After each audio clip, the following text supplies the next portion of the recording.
चला तर मग आज सँडविच बनवूया। सर्वात पहिला मी सँडविचच्या स्टफिंगसाठी एक कांदा घेतलेला आहे, एक टोमॅटो घेतलेला आहे, त्यानंतर लाल सिमला मिरची घेतलेली आहे।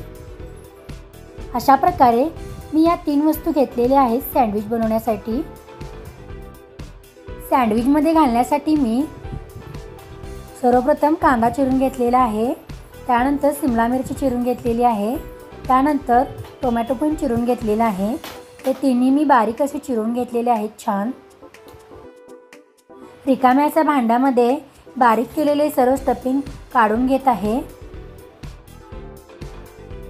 आता यामध्ये मी 1 चमचा मायोनीज टाकून घेत आहे।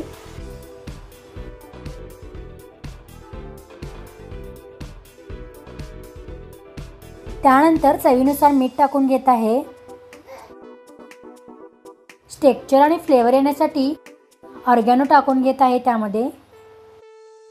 आता हे सर्व काही छान असं मी हलवून घेत आहे।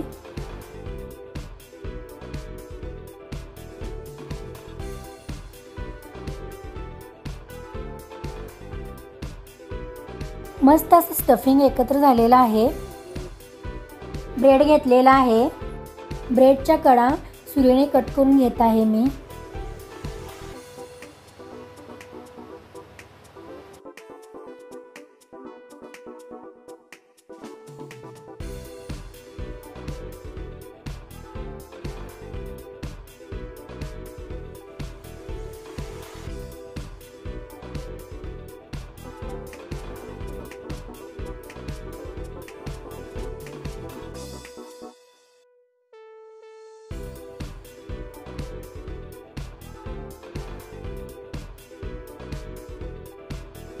अजून एक ब्रेड घेणार आहे कट करण्यासाठी।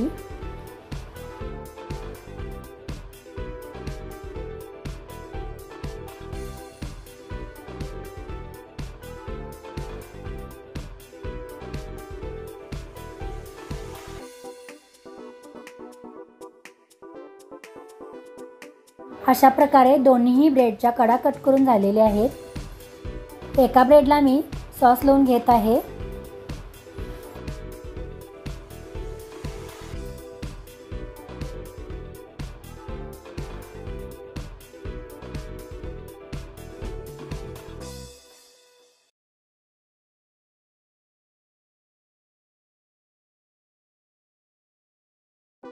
मस्त असं सॉस लावून झालेला आहे।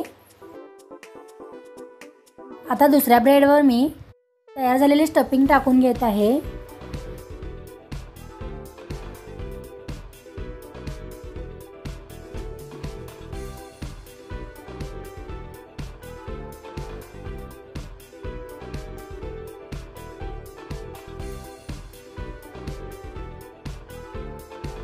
अशा प्रकारे पूर्णपणे स्टफिंग टाकून झालेलं आहे। सॉस लावलेला ब्रेड स्टफिंग टाकलेल्या ब्रेडवर मी पलटी मारून घेत आहे।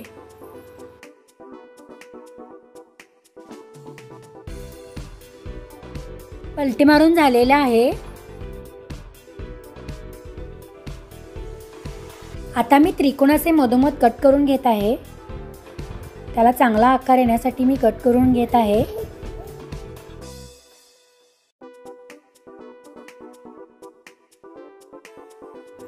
बघा किती छान असे स्टफिंग दिसत आहे। आता हा झाला विदाउट रोस्टेड सँडविच। आता आपण रोस्टेड सँडविच बघूया। त्यासाठी मी एका ब्रेडला सॉस लावून घेत आहे। मगासारखीच प्रोसेस आहे ही पूर्णपणे।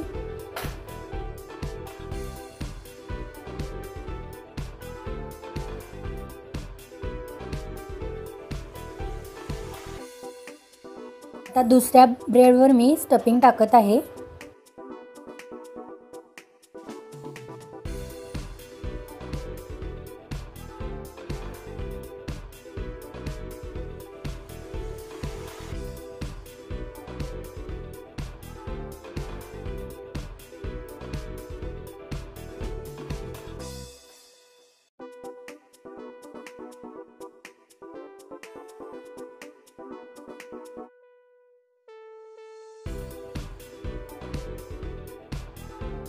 सॉस लावलेला ब्रेड मी स्टफिंग झालेल्या ब्रेडवर पलटी मारून घेत आहे। मित्रांनो, माझ्या चॅनलमध्ये नवीन असाल तर नक्की सबस्क्राईब करा। मधून कट करून घेत आहे मी। अशा प्रकारे मधून कट करून झालेला आहे, तुम्ही पाहू शकता। आता मी एक पॅन घेतला, त्या पॅनवर 1 चमचा तूप टाकून घेत आहे।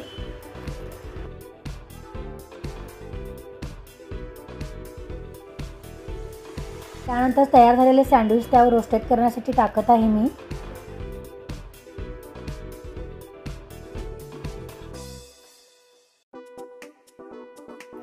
हलक्या प्रमाणात थोडंसं दाबून घेत आहे।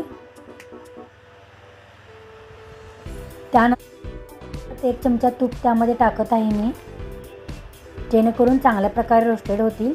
आणि आता हे सर्व पलटी मारून घेणार आहे मी।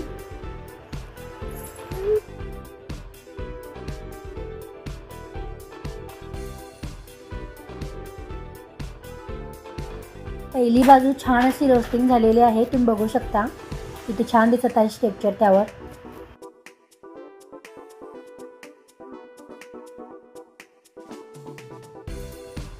अशा प्रकारे तयार आहेत आपले रोस्टेड सँडविच। तुम्हाला माझी रेसिपी आवडल्यास नक्की लाईक करा। धन्यवाद।